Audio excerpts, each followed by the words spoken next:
Well, I know what the Democrats felt like last Tuesday. I just thank God I'm a conservative Republican, so I didn't get shellacked twice. We can take a lot, quite a bit, frankly, from this game. You know, we knew going in, and I told the players after the game, my assistant coach and I went up and watched Pitt play last night, and West Virginia is probably 30 or 40 points better than Pitt, at least in my opinion. And I've seen Final Four basketball teams the last few years at the Women's Final Four. West Virginia is as good as any of those Final Four teams. They will, I know Mike doesn't want to have this written in the paper or on the news because he doesn't want 30-0 or Kerry must go, but I can tell you that they are good at every position. They're good with Sarah being injured.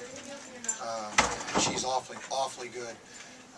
Their post players are, my daughter's a member of the Kerry's crew, the $5 deal. We live in Morgantown. So, you know, I can tell you that from the games I saw last year of West Virginia versus this year, their post players are much improved.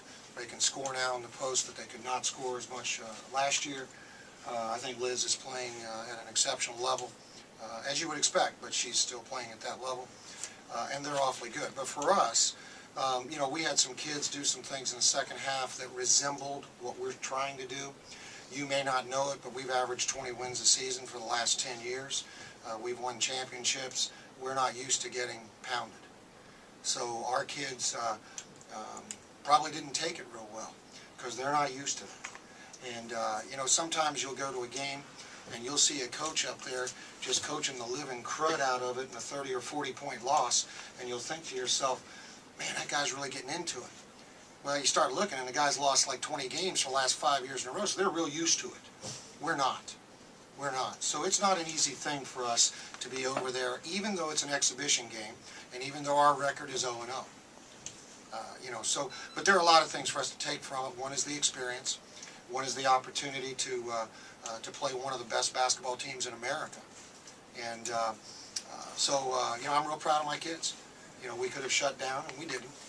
And we found out a lot about certain individual players, too. And we had, just like Mike, you know, we had 2 starters out with injuries. There's a little bit of a difference when it happens to us versus them with depth and 15 scholarships versus 10. But nevertheless, you know, we had 2 starters that weren't out there.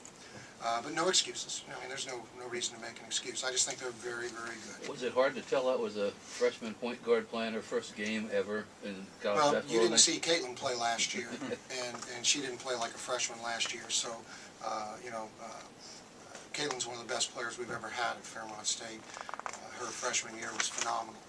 So, you know, quite frankly, I couldn't have cared less whether Mike had a freshman, sophomore, or senior, or redshirt senior. It didn't matter. It didn't matter to me. But I do think that you know, Mike does not get the credit he deserves. I really believe that. You know, I've known Mike for 25 years now. We coached against each other as head coaches when I was the men's head coach at Wesleyan. He was the men's coach at Salem. I was on the bench for 7 years at Fairmont State when he was at Salem as the assistant coach for the men. We know each other extremely well. I'm just pleased that we were able to put this game together. I think it makes a lot of sense. You know, there was a nice crowd here tonight.